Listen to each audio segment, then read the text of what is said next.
So I played the Caro-Kann Defense ever since I learned how to play chess. But after hundreds and thousands of games, I finally built a version that actually wins consistently. And today I'm going to share that version with you. I'm going to give you a full repertoire on the Caro-Kann Defense. So buckle up. This is going to be a lot of theory. This is going to be a long ride. Yeah, and hit the like, subscribe button, by the way. That's all, and we're gonna get right into it. So the Caro-Kann Defense is, in my opinion, the best response for the black pieces against pawn to e4 for intermediate and slightly advanced level. That is simply because most of your opponents won't know how to react.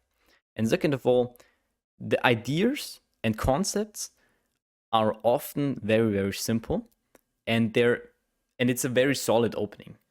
And you know, these ideas, they're very similar. So you don't actually have to learn that much theory, despite in this video being very, very much theory. You don't actually have to learn that much. What you need to get is the most important part, and that is the concepts and the principles. So you start with c6.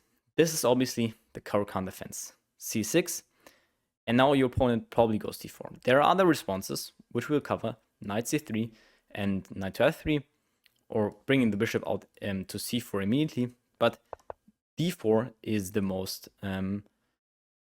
profound because you're putting two pawns in the center. Now you're going to respond with d5. This is the entire idea of the c6 move, to support this pawn in the center.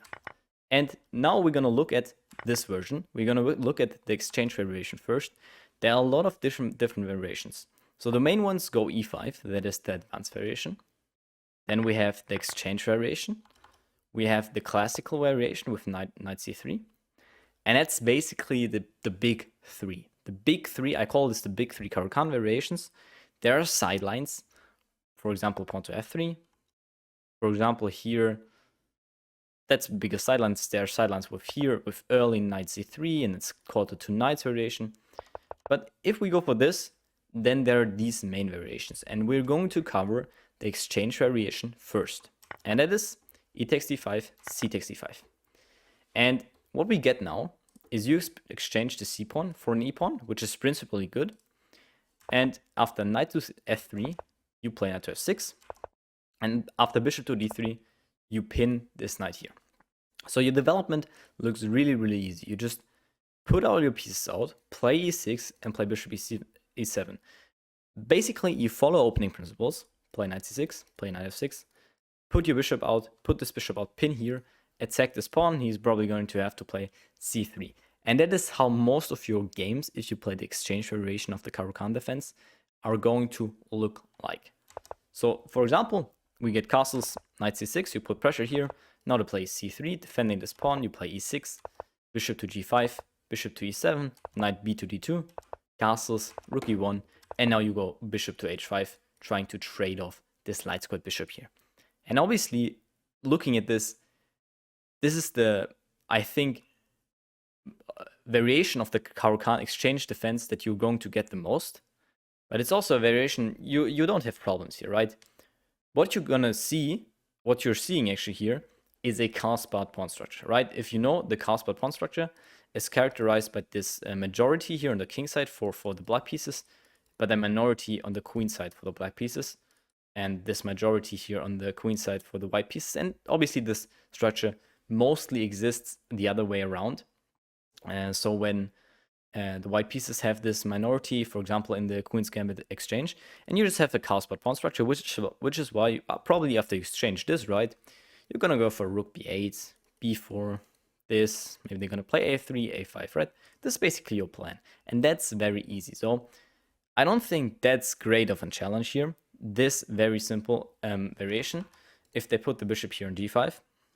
Now, if they, after knight to f3, if they, instead of knight to f3, they go bishop to f4, they put their bishop in f4, just in general, develop in the same kind of way, exactly the same, bishop to d3, but now you go bishop to d6 before you even develop this knight, right? And they're probably going to trade.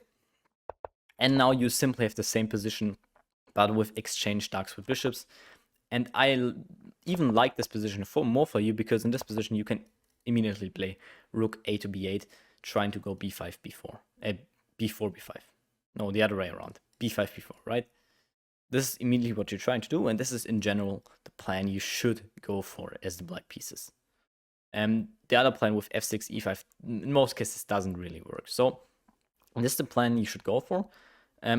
Another variation after knight f6, if they play bishop to d3, and that's the main variation you already covered. But what if they put, instead of playing bishop to d3 and putting the c pawn here, what if they just go knight c3? And that basically blocks the c pawn from being pushed to c3 or to c4. What that does, it's actually worse. It's actually not good to do that. For example, now knight to c6. Now bishop, first you pin again, bishop to e2, knight to c6, and now there's no c3. So this pawn can become really weak. And now after e6, bishop g4, you go same development thing, and you just put the bishop back, and now you have ideas like queen b6, for example, hitting both of these pawns, right? Very simple but effective development, right? So this is basically what you try to go for. This queen b6, the b2 pawn is weak. And here again, you have the same plan. In the Caro-Kann, in general, you play on the queen side here. Again, you play on the queen side, you don't play on the king side. You put your bishop back, pressuring your c2 pawn. This again is a very comfortable position. I think the exchange variation, if your opponent doesn't put any extraordinary pressure on you in the exchange variation, you're actually very fine. And also, if they go bishop to b5 check at any point, that doesn't really matter. You can either go knight to c6 or bishop to d7. It doesn't really matter. And for example, often you're gonna get like something knight to f3. You play knight to f6. They play maybe not bishop to d3. Maybe they play like bishop f4 first, knight to c6, let's say. And then they're gonna pin you like this, and it's just not that good. It's just not that good. The bishop doesn't belong here, and if they ever were to trade, you just take back with the c6 pawn and play c5. Easy, right? So I don't think the Caro-Kann exchange variation is anything you should fear. I think actually you should look forward to it because you just get a very simple game. And this is basically everything you have to know for the easy games.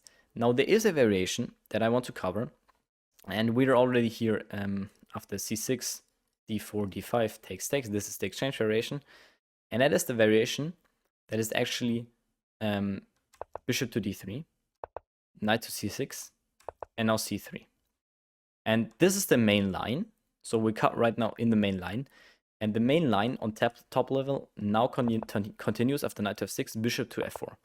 That's the main line on top level, and we're going to cover that one in a second. But what if they're in this position, play knight to f6 and then h3? And that is a very interesting variation, because what you're trying to do is you're trying to get rid of this development opportunity for the black pieces of this bishop. So I cannot go to f5 because this bishop is there, and I cannot go to g5 and g4 because the pawn took here. So if I now just were to go e6, my bishop's gonna be very passive. And the move you have to remember here is pawn to e5. Very good move. And after takes, you get this isolated pawn here, which you might think is bad, but actually you get enough activity here. You get enough activity as black pieces here. Now there are a couple of responses. The first one is going to be knight to f3. The second one is going to be queen to e2. Then we also have bishop back to c2, very simple. And we also have bishop b5 check. So let's start with the first one, knight to f3. This is actually the best one. Giving away this bishop instead of playing bishop c2. Knight to f3 is actually a little bit better. And obviously you take the bishop here, right, grabbing the bishop here. And now you simply go bishop d6, and after castles, you castle as well. And now after bishop to g5, you actually play h6. And you're not afraid of this pawn sacrifice. So let's say they take you. They're gonna try queen takes d5. But this is actually not good for them. So you play rook to d8 in this position. And this is now equal according to the evaluation bar. But I would say black has has bright chances here, because right now you have a threat of this. Let's say they go here. You're gonna play bishop f5. You have both your bishops out. They're on this diagonal. They're on this diagonal. So you have the bishop paired on an open position, that is out. So they try to develop maybe, I don't know. You just put this bishop here as well. You're gonna put the rook up, try to bring the rook into the attack, and these pieces, they're just so good, and you have more than enough compensation for the pawn. So mostly, if they realize this, they will probably go bishop to h4 here, and now you play g5, and after bishop to g3 goes back, takes. You abuse the fact of this weak pawn here and actually play g4 yourself. And after takes, you go knight takes. And the interesting part of this position is that your king is not actually weak. There's no way for the white pieces to attack your king. You might think this is weak. Instead, their king is weak, so you have moves like queen to b6, and that are very, very powerful because they don't have any dark square bishop anymore, and their dark squares are weak, and their pawns are just very weak. And a great advantage for you that this knight here on g4 is just staying there forever. There's just no way to get rid of it except like going here or here with a knight. How are you gonna get there like 3 moves like this? No, that's not gonna happen. Or like this, that's just not gonna happen. So this knight here is actually a monster and it's going to stay there, right? And that's actually very beneficial for you. So this is basically the knight to f3 line. There's nothing you have to fear here. On this knight to f3 line, you just play this isolated queen's pawn position. That is very simple. If they play bishop to c2, that's actually worse for them. So you just go bishop to c5 here. You get an active bishop. They now play knight to f3 because they obviously want to develop. Knight to f3, you trade. And here already, you trade into an endgame with queen to e7 check, queen e2, and takes. And you're in an endgame after castles, where you might think, okay, endgame, that's not good because this pawn here is really weak. But what you get here is actually a king that is very, very vulnerable. You might think, okay, just play rook d1 or something and then bring the king back. But actually, here it's very, very difficult for the white pieces, for the black pieces to make moves. For example, b6, for the white piece to make moves. For example, b6, you're already threatening like bishop a6 or something to bring the bishop here, and you can play rook e1 check, right? Rook e1 check. The king is just very vulnerable, and this bishop here is wrong, and they haven't developed any of the pieces, right? This c1 piece is not developed, and this b1 piece is not developed. Well, you're gonna get out this bishop by b6, bishop a6, and you're fine. So that's also not a variation you should fear, this bishop c2 variation. You just play bishop c5, get an active bishop, knight f3, takes, and you play this nice endgame here. Very simple, okay? Now, the bishop to b5 check line here is also not dangerous. Just go bishop d7 after takes. You have three pieces developed, while they have developed 0 pieces, so they might try queen e2. And on queen e2, you have to go knight to e4. Knight e4, blocking this attack. This looks counterintuitive. You might think here you want to go like bishop d6, but that's not actually as good. Knight to e4 is the best move here. And now they might try pawn to f3. But that's actually losing because you simply castle long. You simply castle long in this position after they play pawn to f3, with the point being that takes, and you're in a winning position. Why? Because you're gonna go on d6 with the knight. You cannot take here. That's completely losing, because then it's literally mate in like 15 moves or something. Like it's literally gonna be mate. Like literally, okay, maybe not this move. It's literally gonna be mate, right? So there's no point here. You cannot do that. The king is gonna be hunted out. So you cannot take here. What do you play here? Knight bd7, knight d3 check. Comes in. King goes here, I don't know. Queen f4 check. I mean, you just don't have any play. You immediately now have to play like knight f3 or something, blocking this. Immediately giving back the piece. So it's just dead. It's just dead for you here. After f3. And this castling. So you cannot play that. And if they don't play f3, you're just completely fine here. So you have no worries in this position. Now, if we go back and they play queen e2 immediately, you already learned you're probably going to play knight e4, and that's exactly what you're supposed to play. You're going to play knight e4. And here, if they, let's say, trade and take, this is a pawn sacrifice that you're now playing again. So you already saw in this position, you're often sacrificing the d pawn, which is completely fine. Just be fine with sacrificing the d pawn. You're going to get so much play for this. Now you go bishop to d6, and you might be saying, what about f4? Right? What about f4? Because this looks like it's losing. But queen h4 check. Point being, after the king moves to f1, you cannot take because this is a pin. You're gonna castle. And the king is weak. You already castled. You're gonna bring out the next piece. These two pieces are already out, and all of his pieces are on the back rank except the queen. Again, very winning for you already. So they're probably not gonna play f4 if they're not familiar with this line. Or if they're familiar with this line, they're not gonna play f4. So knight to f3 maybe. But on that you can just castle. And the point is that this doesn't work because of this rook, right? So it doesn't work, and they castle as well. And now you trade off. And again, you're in a position where you're actually a pawn down. And in this position, we're gonna sacrifice more pawns with bishop to d7. Now, if they don't do anything, just go knight to d2. We go like bishop c6, and look at these bishops aimed at the king. I mean, this position is easily playable, and these bishops are just so strong. But what if he just takes on b7? Then you're gonna actually go rook to c8, and after he takes the second pawn taking the second pawn is actually losing. You actually go bishop to b8, and after queen e3, you go rook to c6. And you're down 3 pawns here. You're down 3 entire pawns. But you're gonna bring your rook over, and these bishops are just sniping at the king. You castled, and he hasn't developed one of these pieces. Like, knight bd2, I don't know, you just go over, take here, win. You win. It's literally legitimately easy to win here. Put the queen, play like queen c2 or something, create this battery. Very easy to win here. Yeah, and that's basically all for this variation.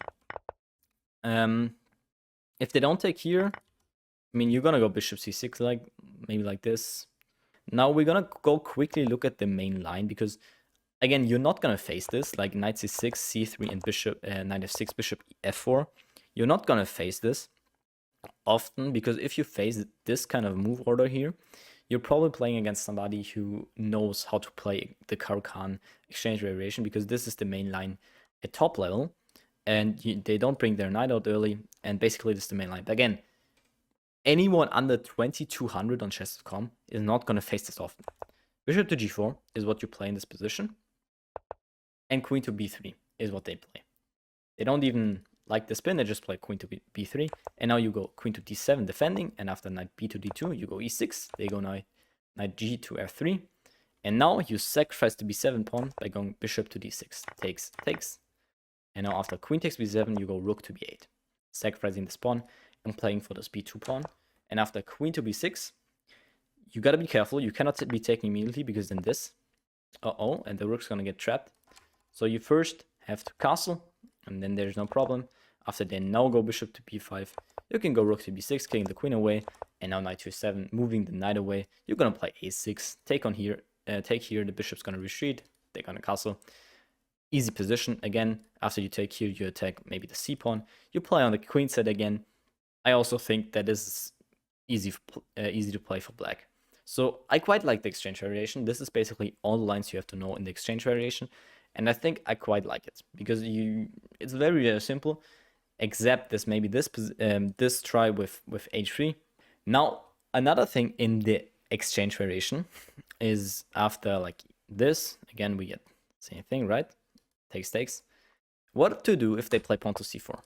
And this is now no longer considered the exchange variation. This is now considered the Panov attack. Why? Because this is a totally different thing. This is totally different from anything else that we covered so far, and this is now called the Panov Botwinic attack. And here you play knight to f6, and there are a lot of lines after knight to c3 for the black pieces. Black can play knight to c6. It's kind of the modern way to play. They can play like solid e6, but they can also play g6, and that is actually what I would recommend you to play here, g6. And now the main line on top level again goes queen to b3, queen to b3. And after queen to b3, they're gonna attack our pawn. You might think you have to defend it with like e6 or something, but I don't think so. I don't think you have to defend it. Bishop to g7 is here the best move in this position. Why? Because it takes, they have a position, or they have a pawn structure that just looks completely scattered. This bishop here is aiming at the d4 pawn, which is also isolated and weak.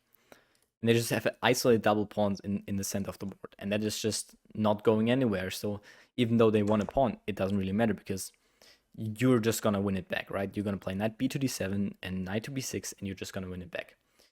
But there are a lot of lines here you have to know. So for example, knight to f3, which is the most common line. You just go knight to b to d7. Let's say bishop to g5 with the idea of trading this off. And after knight to b6, takes, or takes, so you cannot take back the pawn. You take with the pawn here to open up the e-file. They go bishop to e2, and you play a5. Immediately trying to remove this queen from its positioning. They go f4, and now queen to d6. And I think here you have no problems. You're going to play maybe f5 if you like it. You're going to play bishop g4, develop the bishop here. Put the rook on e1, maybe on d1. Maybe you utilize the c file, and you're gonna win back this pawn. They cannot defend it. Very easy. They cannot defend it. So you're gonna win back this pawn, and then you have an easy game. Because then you're playing against this isolated pawn. So I think that's not a great test here. What I find the most challenging is g3 here.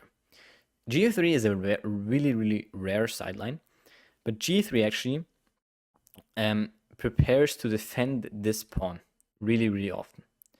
So now you play pawn to e6, and you have to play pawn to e6.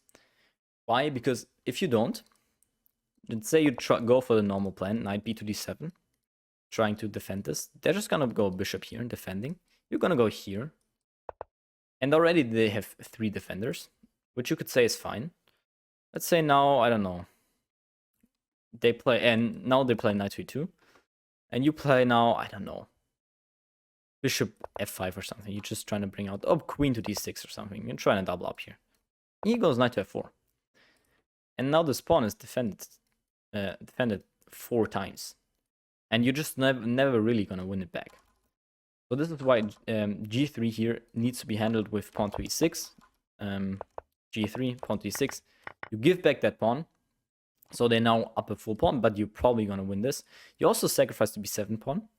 But again, this sacrifice on b7 is no problem for you, because you're going to play rook e8. Basically, going for this king here. If they take now your rook, obviously you win the queen with check. But they're not going to do that. They're going to play knight to e7. Now you have to move the knight, and after bishop to g2, you have to move the rook. And again, you're sacking the next pawn. But again, in this position, they're paralyzed. They're paralyzed here because after bishop to c4, they cannot move.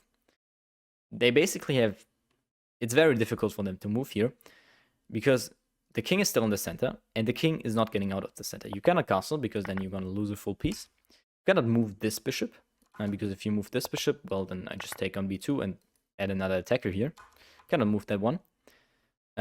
You cannot move this knight because this is defending this. So what can you really do, right?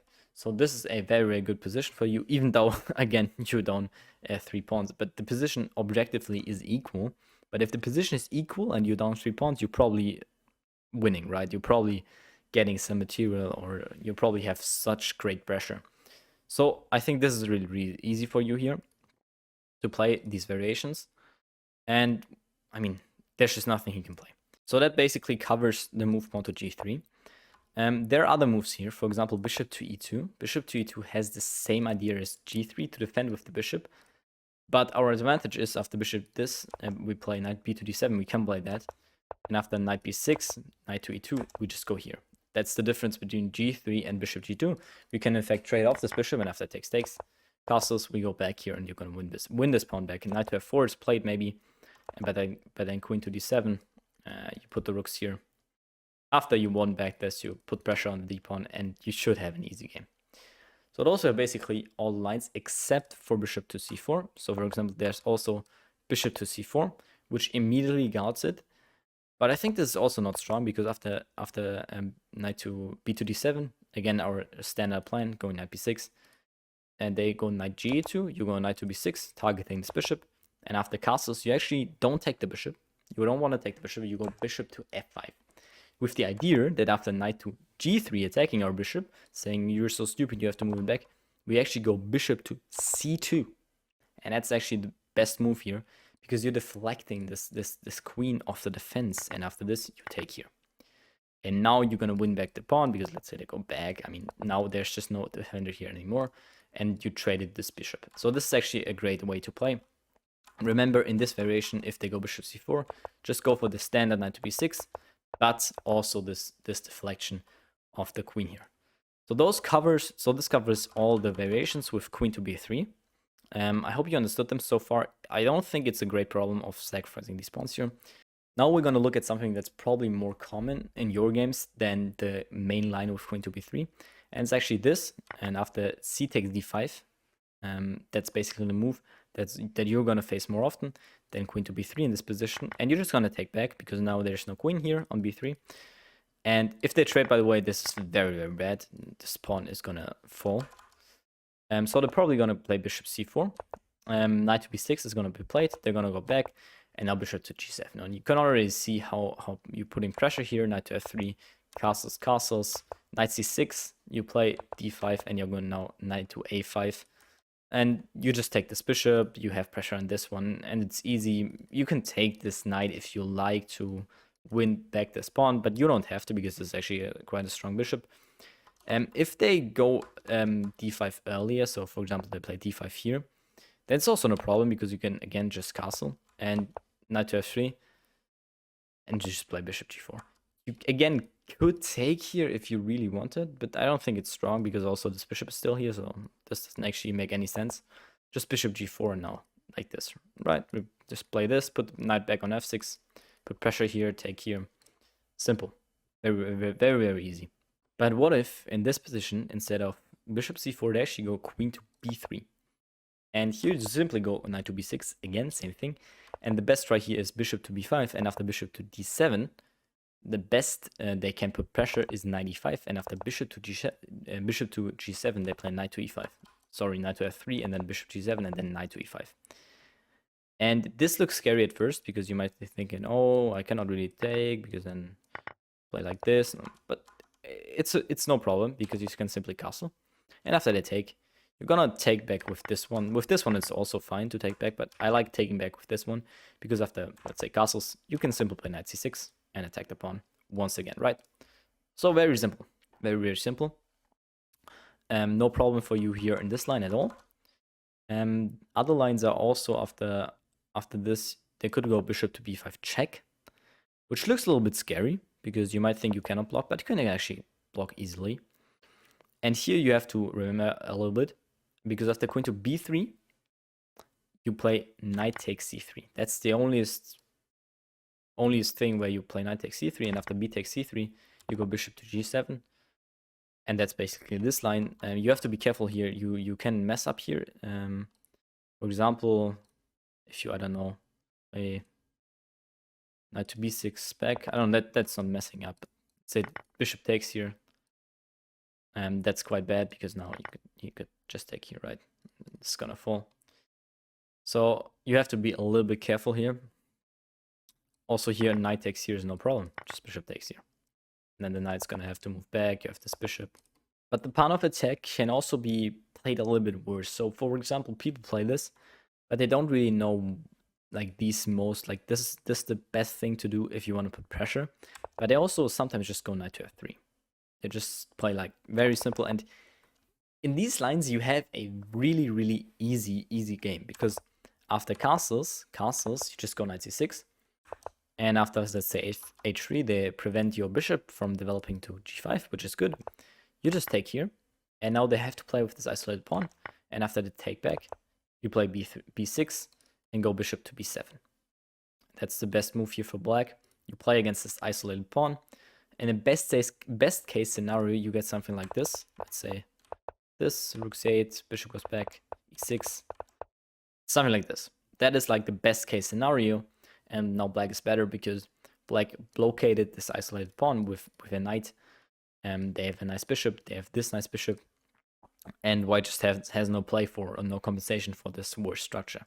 So that's like best case scenario for you. So I don't think, if they don't put pressure like c takes d5 or queen to b3, you won't have problems here. You really won't have problems.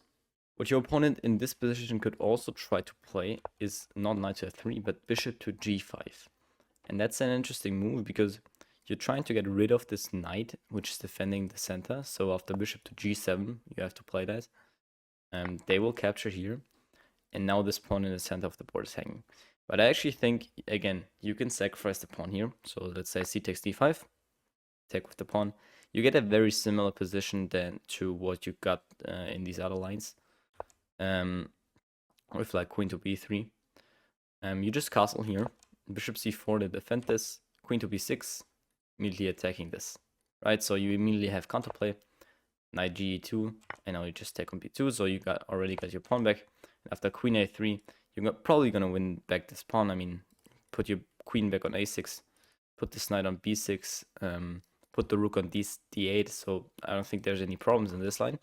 Now if they take with the knight, you just put the bishop back because you don't want the bishop to get captured.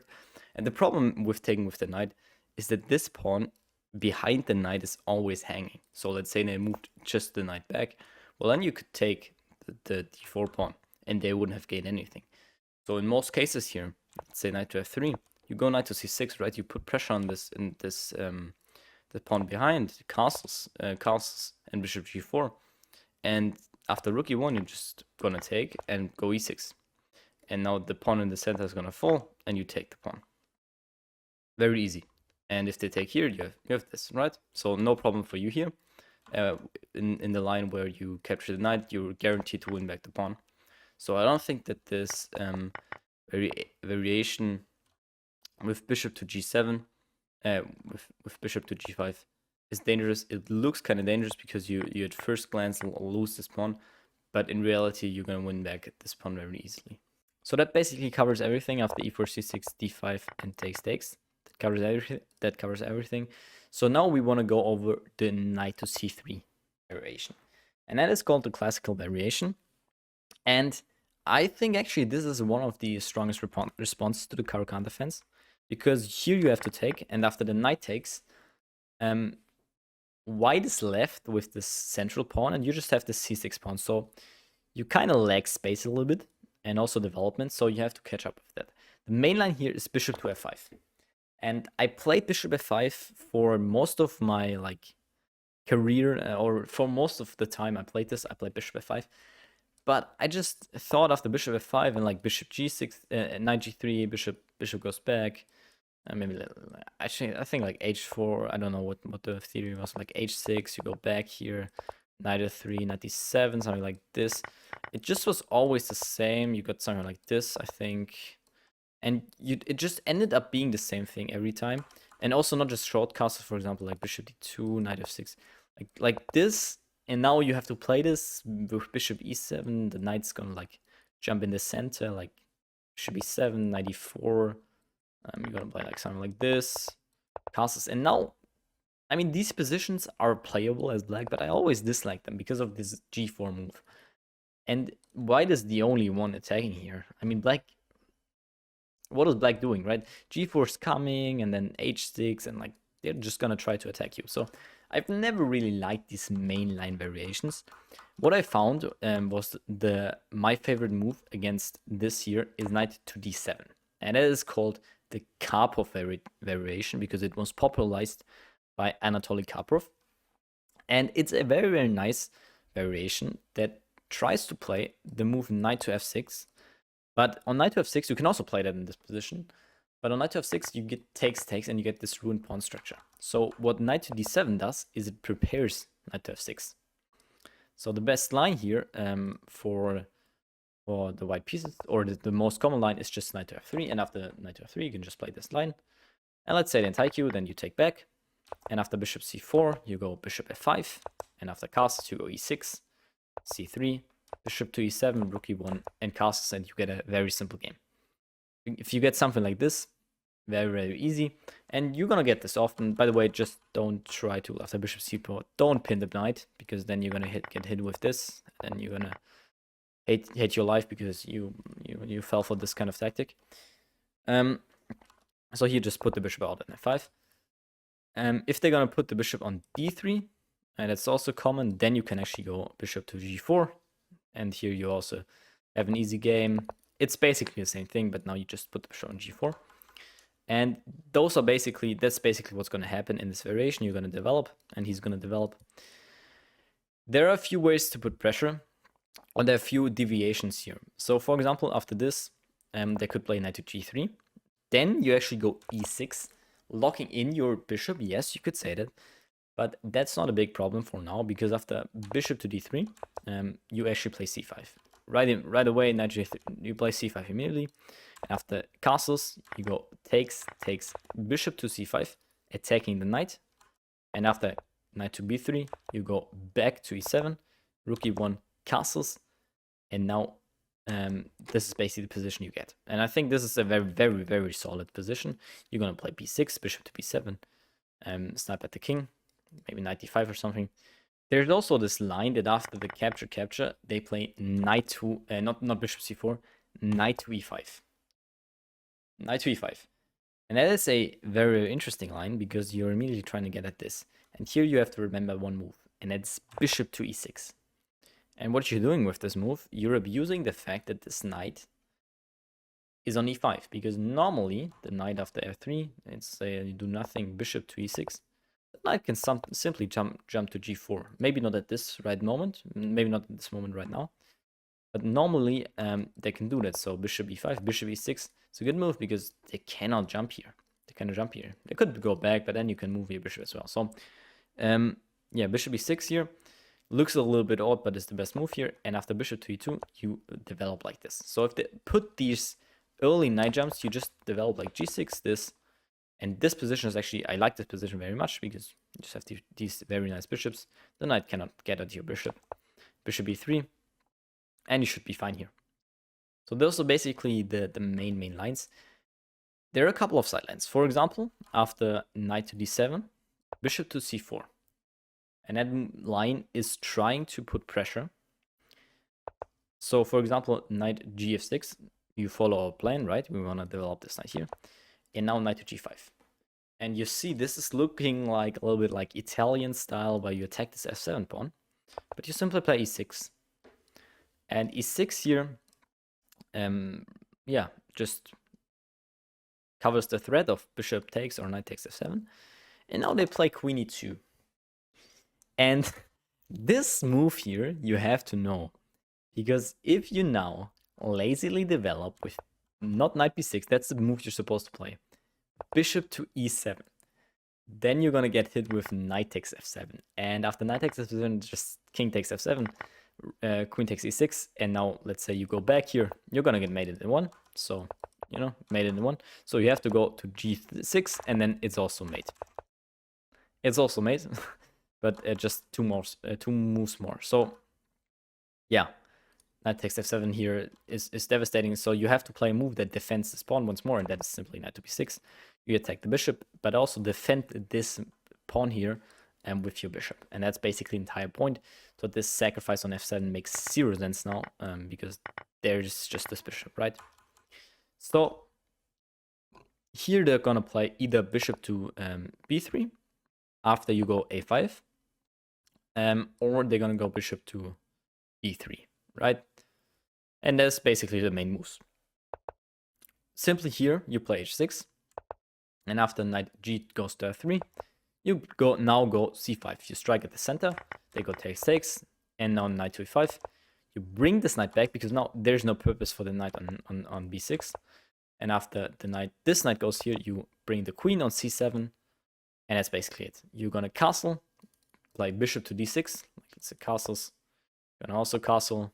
They're gonna bring the bishop out. You're gonna bring the bishop out. Bring the rook to the center. You can play like d6 or b6 or something like that. That's simply how you develop. So also, I don't think that this line, if you know it with knight b6, it looks a little bit scary, and then blitz, a lot of people are just gonna lose with bishop b7. But if you know this line with knight b6, there's no problem for you here. So same thing after knight to d7 is if they just go knight to g5. This is transposing after bishop to d3. It's not transposing, but if bishop c4, then it's the same thing, right? Which is different move order. But after bishop to d3, this is no good try. This is no good try here. You just go e6, this bishop to d6, because now There's no bishop g5 pinning, queen e2, and you can even play h6, right? This sacrifice here, stupid. There's no reason for the sacrifice, so they have to go like on e4, and if that takes, you put this knight here, and now you're simple and fine. You're gonna castle, they're gonna castle, and you're gonna play like c5, b6. Easy, right? So this is not a good try. You also have to remember one more line, and that is here in this position, queen to not queen to e2 here, but in this position, queen to e2. And that is actually a very interesting move, because if you now play knight gf6, you're gonna get mated in one. And I had a guy in my local chess club playing an over-the-board, long classical game with 1.5 hours on the clock. And he had the white pieces, and he played queen e2. And his opponent legitimately went knight gf6. And they weren't like 1,000. Like, they were good players. Like, a 96, and he just won in like 5 minutes. Like, that was so funny. Like, that happened actually on a like classical game. Yeah, you're gonna get, some people are gonna fall for this in Blitz. I fell for this in Rapid. It's just how it is. You have to know this, and then here you play e6. Very simple. You play e6, and there's nothing to be worried about, because after, let's say, knight here, now you can go there, and let's say, I don't know, they now have to move the queen away, and then you're gonna develop, and you're gonna play c5 and b6 again for this dark side bishop. So once you know this trick, this is really not that good, right? It's not that good. And that's basically all. They could also play bishop to d3 in this position, but you just go knight gf6. And what is there to worry about, right? So I think we covered all everything in the Karpov variation.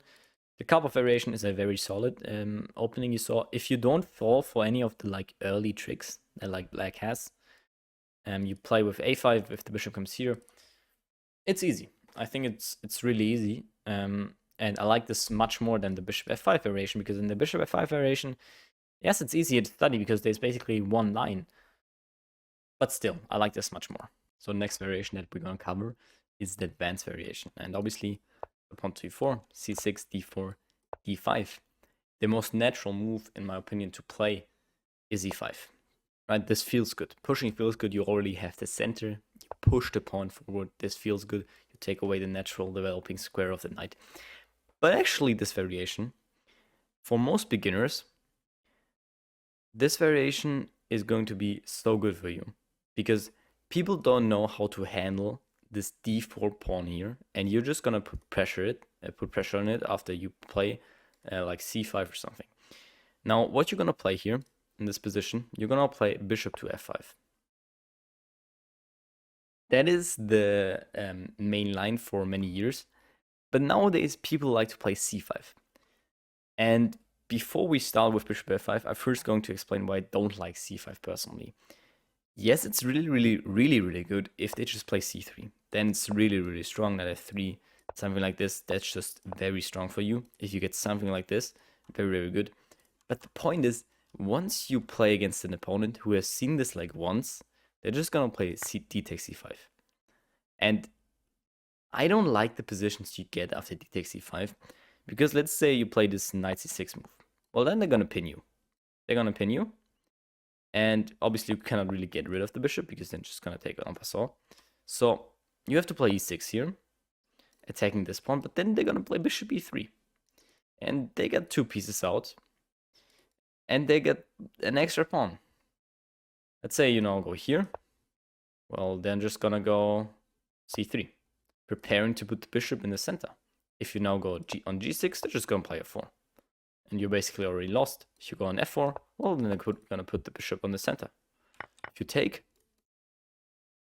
they got the structure back, and that's considered the best moves here. Bishop d7 now, and I just don't like this.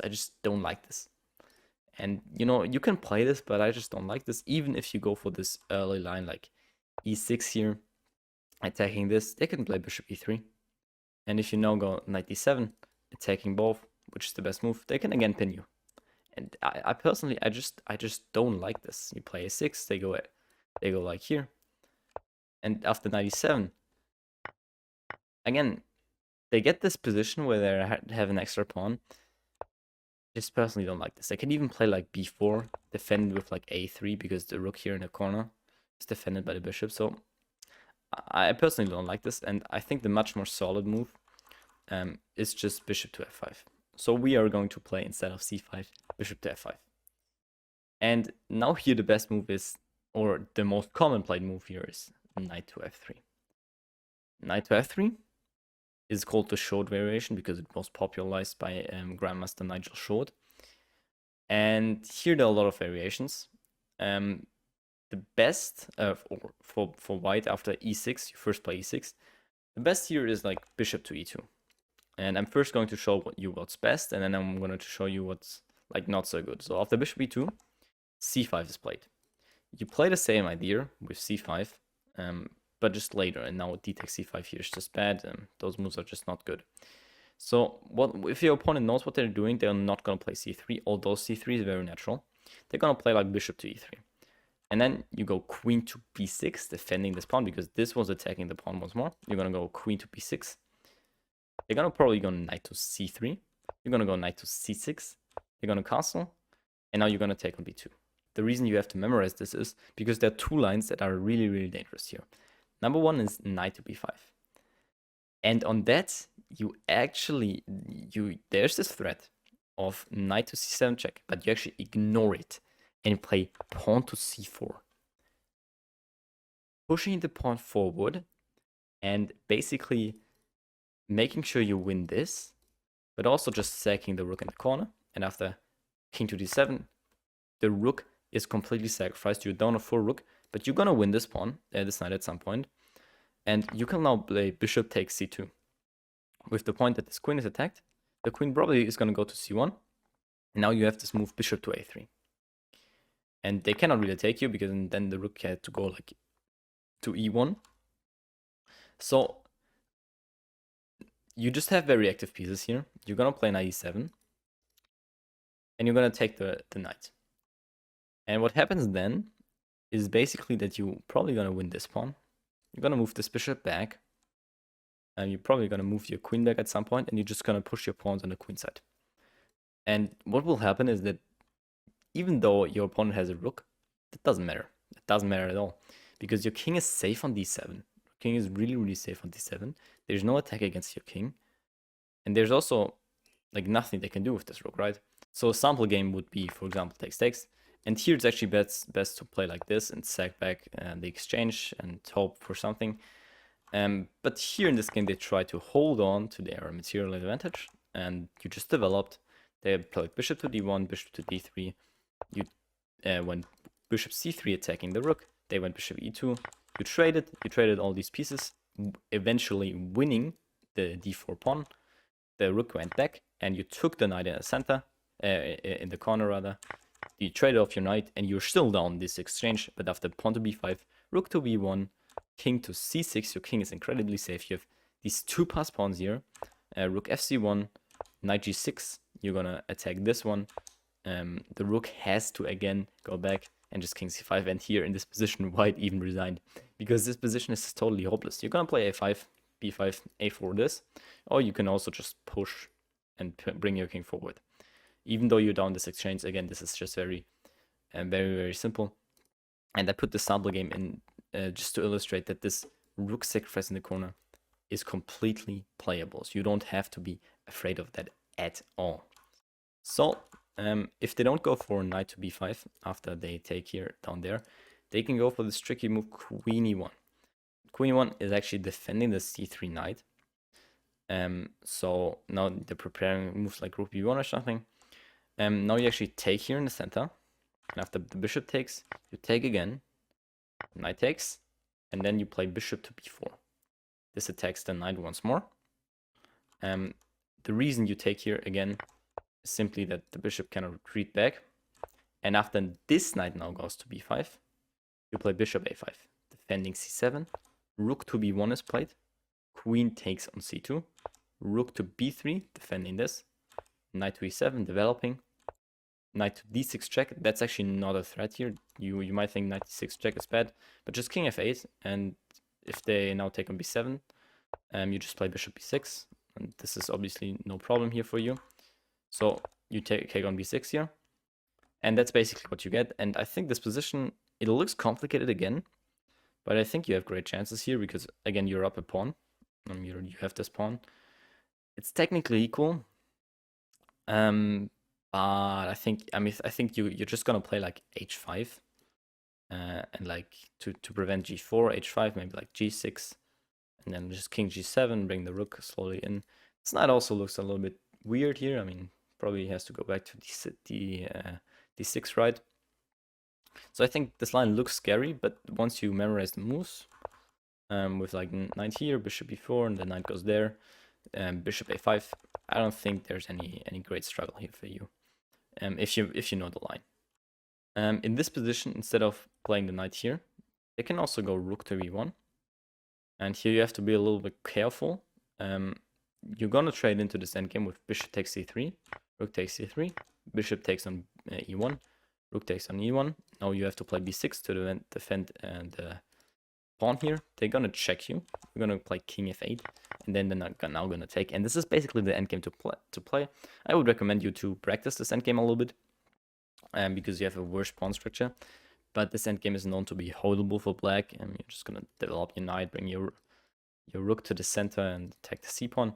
So I think it's holdable. So yeah, I think it's really important to know this line, with like the sacrifice here, and with this knight sacrifice, and this queen e1 line. And your opponent is probably not going to play bishop e3 all the time. They're probably going to go like c3. And c3 is much worse, because now knight c6 castles, and you take here. And now there's nothing with like bishop e3 and like these weird sacrifices down there. You just go knight g7, and you have no problems. You develop your pieces. There's nothing crazy in this position. They're going to go on c5. You have an easy position. Play like rook c8. Very easy to play. You're going to put your knight on b5 maybe. This bishop is great. Maybe you can play like h6. To get like a square for the bishop. Very easy to play. You have already two knights here on the queen side, so you're going to play on the queen side. So that was all for this bishop e2 variation here. If your opponent, instead of bishop to e2, goes to bishop to d3, then you should be really happy, because now they decided to trade off this bishop, which is really good for you. Now, obviously, this queen here can be active, but you just strike with c5, like in the other line. They're probably going to play c3 here. If they go for this check, just block with queen d7. This is good for you. This is actually really good for you. But if they just play c3, you just go knight to d7. And after castles, you go knight to e7, develop both your pieces, bishop to e3, and now knight to c6. You have this knight on d7 attacking this pawn, so if they ever were to take, this pawn is very weak. And now they put their bishop here and just go bishop e7. And from here in castle, you play again queen b6 moves, attacking b2 pawn, attacking this pawn. You're going to put your rook on c8 and march with these pawns. Again, play on the queen side. Pretty easy. If they play like c3 and this bishop d3, you have no problems because you traded off this light square bishop. Very simple. So now we're covering other sidelines that are not h4. So for example, knight to f3, if that's not played, they could play like knight c3. And knight c3 here is an interesting try. But after just e6, the idea is to play with g4, and after bishop g6, immediately strike with h4. But there's just no problem after h5. And this variation is not scary. In fact, it's actually better for you. If they try with like h4, that's actually better for you. So people that know the theory here, they're not going to play h4. They're actually going to go knight g2. And now you strike with c5. Again, c5 is your main idea. And now they try h4. This is actually very important to know this line, because after c5, the idea, if you don't strike with c5, you're going to get quickly overwhelmed. So c5 is important. And now they're going to try h4. The point is now the difference, that they have this knight on f4, and after h4, they're actually going to play knight to f4. This looks very dangerous because you think, oh, I'm ruining my pawn structure here and I cannot move back to h7 because then I'm going to lose this pawn. But actually you can move back to h7, and bishop to h7 here is the best move to play. And you think this pawn is like sacrificed, but let's say they take with the pawn. That's just really bad. They get a bad pawn structure. this is really bad. Let's say they take with the knight. Now you're gonna play knight to c6. They cannot take your pawn because they cannot really defend it. Bishop takes c5, and now you're not worried about this knight taking down there. So you go. So they take down there, king f8. Knight goes back, and now d4. And these kinds of positions are beautiful to play with black because you're just overrunning your opponent. Knight probably has to go back somewhere. You're gonna go in with knight before you're winning. So, for example, already you're winning with like knight e2. They go like a4. It's really easy to play. They have to go back on b1 is the best move. Now, if they instead of d takes c5 in this position, if they go for bishop to b5, then you have to play a little bit different. You take here, knight's gonna take, and now you play knight to e7 again. And now the bishop didn't move, so this is still defended. And here there are interesting moves. So first there's this bishop g5 move, very simple. And after this you play a6.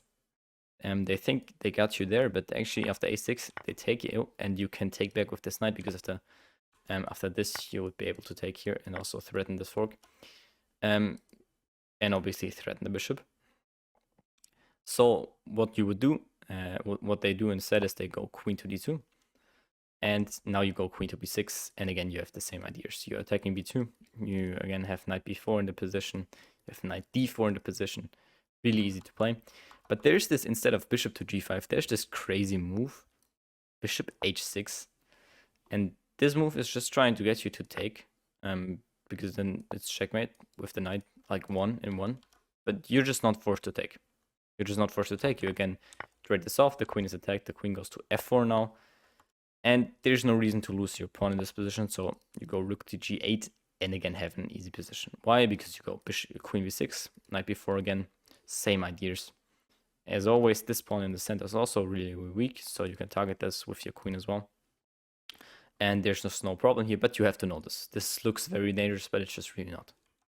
Now let's go back to this position, and if in this position they play pawn to g5, then you're actually gonna take here in the center. And the point is, they cannot play queen takes d4, because then you're simply gonna play knight c6, and they're gonna lose this pawn. Because it's not defendable. If they move back, you just win the pawn, not in this particular case, but if they were to defend it, for example, d4, already a fork, so they cannot play that. So after this, they're gonna go knight to b5, but here you go bishop to e4, taking this. They probably play f3. You just weaken their king. That's the entire point here, and then you go bishop f5. This is not defended, and also there's no threat here. So I think you're great. They're doing great in this position. Obviously after knight takes d4, you gotta protect with knight e7, and if they take, go like bishop d3. In this position, you can actually play this move queen c7, because after this, you actually have queen takes e5, and you're just gonna win the e-pawn. The e-pawn is really, really weak in this position. How do you defend the e-pawn here? You simply don't. There's no defense for the e-pawn, so it's like castles, but you can just take the e-pawn. Oh, against this, you can also not take here. Like g3. Okay, what's the best move here? Oh yeah, obviously queen c5. Then like if they go like here, queen takes, knight is pinned. So I think this covers the knight to c3 line. If they go knight to d2, you just play e6. Their idea with knight to b3 is to make c5 harder, but that actually doesn't matter because you can play c5 anyways. And after d takes c5, you can take with the bishop. This looks weird because you're losing the bishop, but you're just losing it for a second, because then you're gonna win it obviously back, because you're forking those two pieces. And after queen takes e5, they usually play bishop e3 with f4. That's usually what they go for. And after knight to e7, they go knight f3, knight bc6, bishop e2, castles, rook f to d8. You can play like d4 next, maybe play like h6, bring the bishop back, something like this. Put the other rook here. I think it's not a threat, this position. Obviously, you gotta sometimes be careful about f5 moves, but other than that, I think there's no great ideas here for the white pieces. Now, another sideline could be, for example, c4. And this position, a lot of people like to go for this c4 idea early. Here you go e6, and oftentimes your c5 idea here is delayed now because it's just not the same, right? So knight c3 is played, bishop to b4. Now you pin this, a3, and now you actually take this. And the simple idea here is to defend this with knight e7, get rid of this attacker here on the d4 pawn and simply castle and play c5 as well. That's basically the idea, and that you get rid of this attack on d5 so that you can play c5 and that you don't have to take back with the pawn here. That's basically the idea, and then you're gonna castle, play c5, play knight c6, all the same things. So the last sideline that we're gonna cover is bishop to e3. And this is actually very, very interesting because they're trying to prevent you from playing c5. So you play e6, and after c3, you go queen to b6, attacking the b2 pawn, and they usually go queen to b3. Here you go knight to d7, and if they take you, you have this very nice open file. And you're not really trying to play c5 anymore. What you're doing after knight to d4, it's the onlyest time where you break not with c5, but with f6. Obviously, if they take you, you get this very nice position with the knight out, but they're probably not going to take you. They're probably going to play like f4, and here you're going to play with g5. With the idea, this looks crazy, with the idea that if they take you here, then you can take here, and this is not possible because then you would lose. So this is actually very, very nice for the black pieces, I think, here with this g5 idea. And if they now take you here, then I guess you can first take here or not. Was the best move in this position? Okay, the best move here in this position is actually to push the pawn forward and then take back. Obviously, you should be a little bit careful about your king safety after g5, but you're just gonna castle long, and there's no problem for you. So last but not least, this variation is the last variation we're going to cover against this bishop f5, and I think it's actually the most interesting variation of them all, and that is actually pawn to h4. Pawn h4 is considered the Tal variation of the Caro-Kann defense, and I think it's actually one of the best because it's actually putting early pressure and forcing black to play pawn to h5. And it's forcing black to play pawn to h5. If you go for like h6 here, that's really bad because then g4, and then you have to go like here and get like something like this. And there's this key sacrificial idea now in this position with e6. And that is basically trying to get rid of your Dachsford bishop, because if you take this here, your Dachsford bishop is never ever going to get out, like ever. You have no chance of pushing these pawns forward. Same thing with this. So that would be really, really bad. Same thing, obviously, the idea here obviously is if e6, then you're gonna lose that bishop, so that would be really, really bad. That's obviously the idea of this h4 move. And if you don't go for any of these moves, you just play h5. There's still danger here, but the danger is you can handle that danger. So what we're first gonna cover is the bishop to d3 line. Here you just take, and I actually go queen to a5 check, because I think with these pawns on the board, you have to get rid of this queen, which the point is after knight e2, you're just gonna play e6. You're gonna wait for this knight to develop. So the moment the white knight develops, you go queen a6. If you don't do that and don't wait for the knight, they could just play like queen g3. If they trade you, really simple, you're gonna play like c5, develop your pieces. No stress here. If they're a little bit more ambitious, they're gonna play like c4 in this position, avoiding the trade. But here just go knight to h6, put your knight on f5. They're gonna play like b3. They have to develop their Dachsford bishop. Knight bd7, bishop to b2, and now bishop e7, targeting the pawn here. So you go, they go defended g3, and now just castle. And that's very simple now in this position, because now you just play for c5 again. This is never possible because then they will lose their queen. Now, if instead of like knight f3, they go knight to e2, you still play queen e6. They probably try to now go for c4. And after knight e7, they're going to bring their knights here. But first they're going to develop the bishop, and you're going to play c5. That's really important, that you play c5, strike back here. And after knight to f3, by the way, d takes c5 here, for example, that doesn't really make any sense. You just go like knight e7, win back the pawn. So like, obviously this losing. So like knight f3 is practically like the best move. And you just play knight c6. Probably gonna castle, and again you're gonna go for the same thing. You're gonna put your bishop on knight on f5, and you're gonna put your bishop on e7 and castle as well. But you gotta be again careful about this h5 pawn. You're just maybe gonna defend it.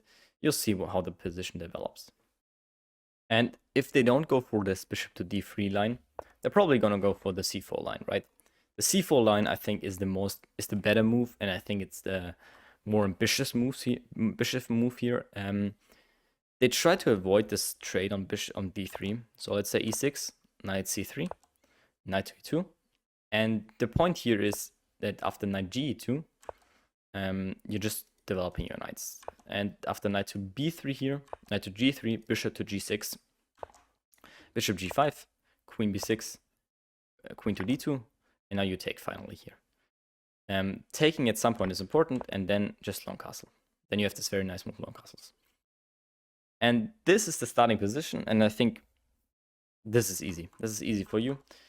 Sometimes they also just like to go like knight to f3, but I don't think you have any problems here. You develop the same way. Like the moment they go like bishop e2, you can just take here, like knight d5 or something. Maybe not knight d5, but you can always take here and use the tempo of them. You can play like not c5. What's the best move here? Best move. Oh, the best move. Yeah, obviously it's just bishop g4 and then combined with knight f5, bishop e7 castles. So that's basically the way you play here. Now I have to warn you though, there's a trap here after c4 that you might think you can go for, but you can actually not go for this. So for example, the c4, you could think bishop to b1, bishop takes b1, rook takes b1, queen f5 check, and let's say bishop d2. You think that you can take on a3 and a2, but there's actually a move that actually wins the game, and it's such a beautiful move. Rook into h3, and this is threatening that this rook comes to a3 actually, just completely rerouting to the other side of the board, and you're just losing here because you're not gonna get out of your queen. The only real square you have is a6, but then c5, and then you're losing as well. You have to play b5 or something, en passant or something. You're losing as well, or just immediately this, and then something like queen f5 here. Completely losing. You're losing. This is such a cool line here. An opponent of mine actually who played c4 against me. We drew the game, but after the game he showed me that there's this interesting trap here. If you try to go for this pawn. Something like bishop c3 it's better, but it doesn't work the same. Now here you have to be a little bit careful, like play knight e7, not knight to d7, because then this trade here is very possible for you. Because then if they trade here, obviously you would want to have your knight on c6, but it's on d7, so that's not as good. And obviously if you try to get the other knight there, for example knight f3 or something, they're just gonna go here. You won't get the other knight there. So there's also this immediate bishop g5 line, where they think they can like pin your bishop here, but your pawn here, but you're just gonna go queen b6. After bishop to d3, you can actually take the pawn on d4. As weird as it looks, you can take the pawn on d4, and if they take here, then they're losing because they just literally lost 2 pawns. But if they don't take here, they're just gonna knight f3. You play queen g4, defending the bishop. So we covered this h4 idea here in the Tal Variation, but they could also play g4 immediately. And after bishop e4, f3, h4, you shouldn't go for h6, because then e6 is really, really strong. You should go for h5. And they can still try e6 here, but it's not that great because you have this move, and this move is queen to d6. Really important move, because after queen to d6, and if they were to now take you, you would take with the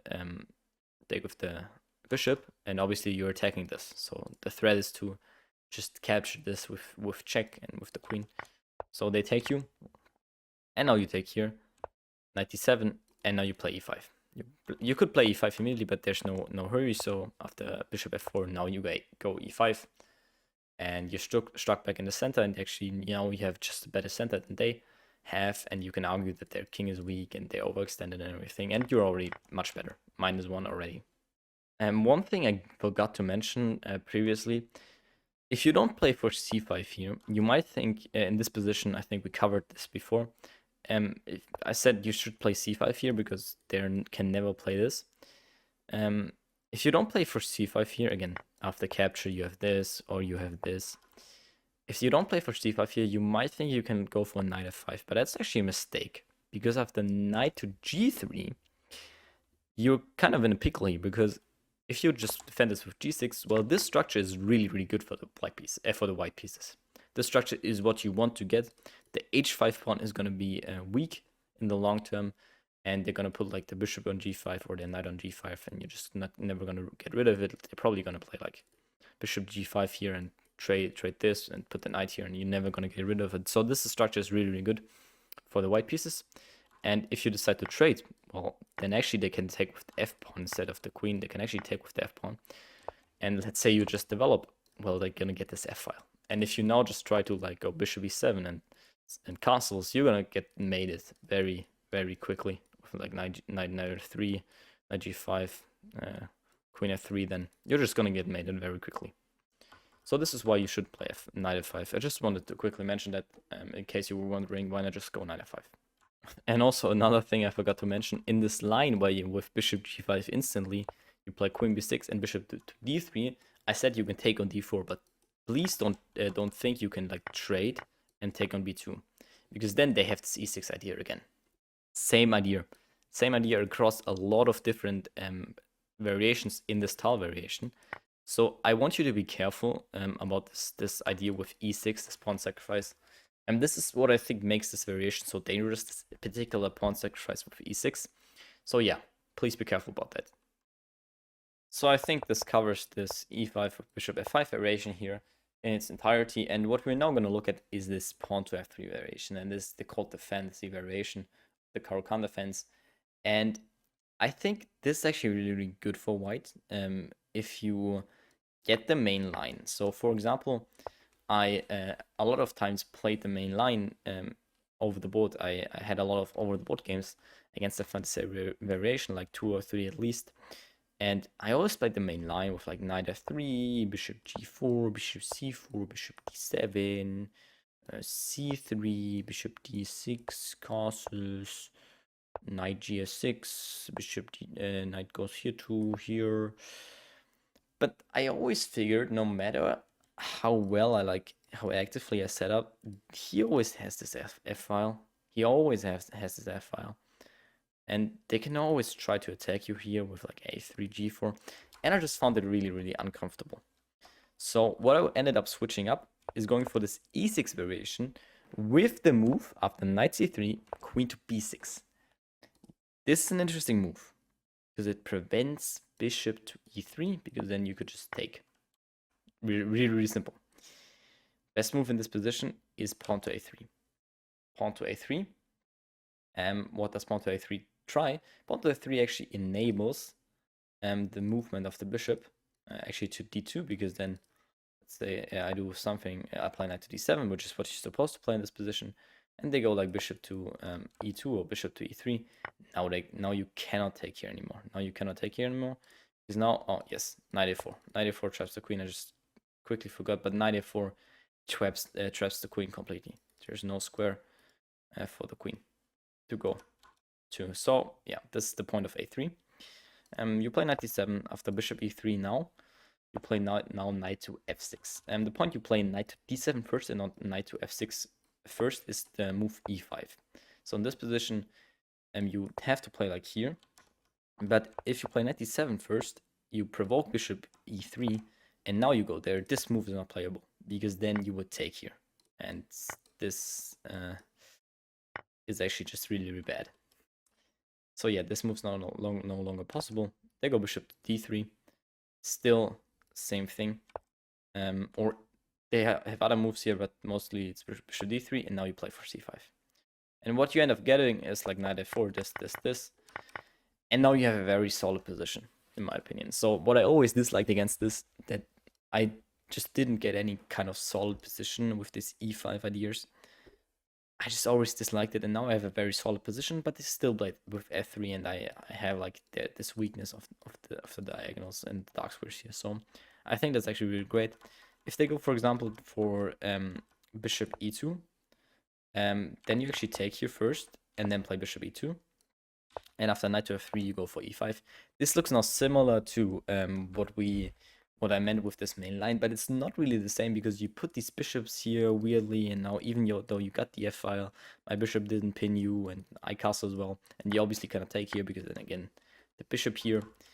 So yeah, I think this is actually great. You might wonder, like, this doesn't work, this is just bad for you, it's really, really bad. Yeah, so I think the bishop e2 line is the only deviation here. By the way, in this bishop d3, by the way, after c5, if they try to just defend, you're gonna go like c4, and you get this nice get this bishop trap here. Other first moves are not really that relevant, I think.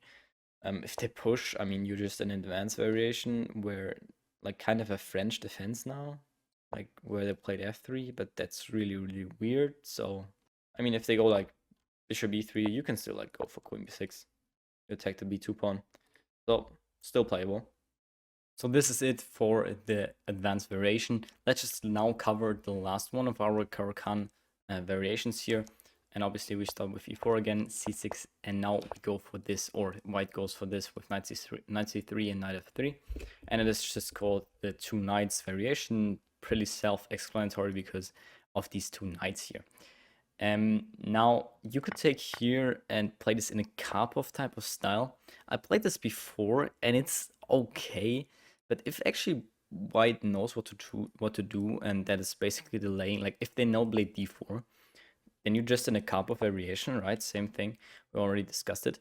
But if they don't and they play this accurate with like bishop c4, like queen e2, or maybe not queen, yes, queen e2, and they actually play this very accurate, and they don't play d4, then I think that's great. So I would recommend you to just go bishop to g4 here. I like that move much more. And here they will inevitably, they will all go h3. h3 is the main move here. If they don't, I mean, they can like play bishop e2 or something. But that is no threat because you're just gonna go knight f6. They have to play like this.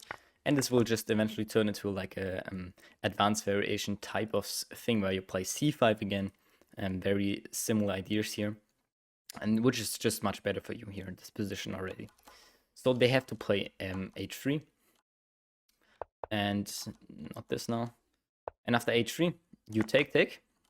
You cannot go back, simply for the reason of g4. This now takes and knight e5.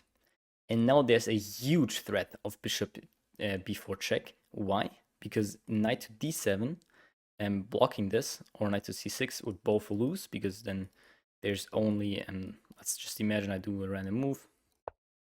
Just this check, knight d7, and I just cannot take back, right? Very easy. Or knight c6, like this. I would lose the queen. So we have to stop that with a6, but then h4.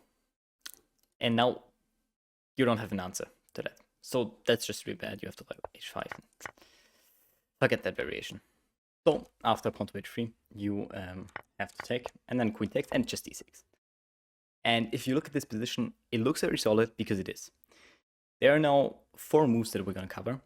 The main move is d4, bishop e2, g3, and also d3. So let's just start with the d4 one. Here you play knight f6, and if they play in bishop to d3, here they sacrifice this pawn on d4, and you're actually just going to take it. You have to know this because you now have to play precise so that you don't lose. Because after castles, you should play knight b to d7, protecting this knight once more. And after bishop e3, you should play queen to a4. And now after b3, you should play queen to a5. And now after rook to d1, you should play bishop b7. And then you're basically safe.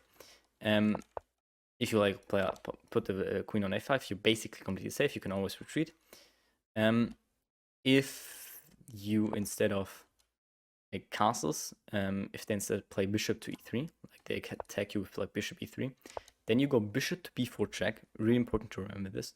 They go king e2, and now you go queen e5, bishop to f4, queen d5, knight takes f6, g takes f6, and bishop c4, and now you go queen c4 check.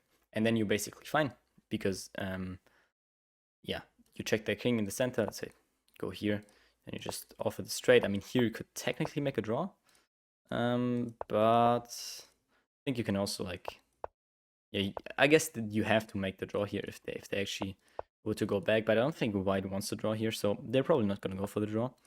Yeah, but I think this is actually playable, this line, accepting this gambit here. I don't think it's that strong as it may seem. Now, most people here, they're going to actually play pawn to e5, and that's what you want. If they play pawn to e5, that's actually what you want, because then they have this. They're going to go 92 to play c3, which they did here. But if you get this, it's just better for you. It's just better for you because you play against the structure, and now with this, you force the bishop back from the defense, play bishop to b4. If they take you now, you would probably win this pawn. So very nice if e5 happens. If e5 happens, you go to d7 and you say, okay, thank you for that. I'm really happy about that. So this was basically d4. d4 completely playable. Now let's cover g3. And on every other move except d4, you actually play g6. You play g6, put your bishop on g7, and if they castle and play knight d7. That is the simple answer to that. If they, after g6, go instead of bishop here immediately, they go d4 first, then you first have to also develop. They're going to protect. And now you go knight f6. And again, if e5, you're happy again. If not e5, you're going to take. And you just simply attack this pawn in the center, you're going to castle, and you're happy. And you're also happy. So I don't think that g3 has any like danger. They can also play pawn to d3.